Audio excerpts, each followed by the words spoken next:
In today's video, I'm going to show you how to make any RC car drift. So here I have my Redcat Blackout, completely beat up. So here we just need some tape and scissors. So what you want to do is you want to get your tape.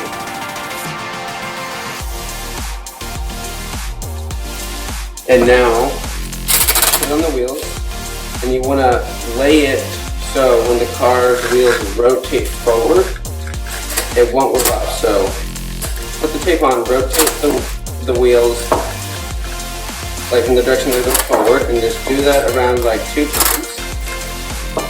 There we go. Now we cut this, and that's one done. So now repeat that on the other 4.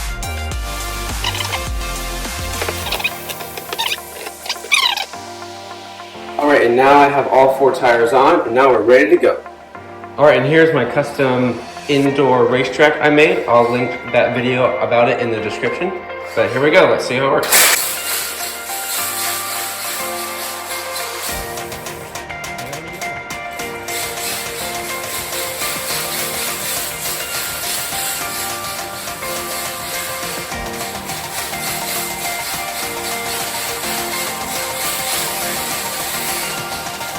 And as you had just heard, the throttle is not ever constant, always on and off. This is because, contrary to popular belief, drifting is not controlled by steering but more by the power. Here I use a lot of power to initiate the drift, then I have to constantly monitor my power output to keep the car in the drift.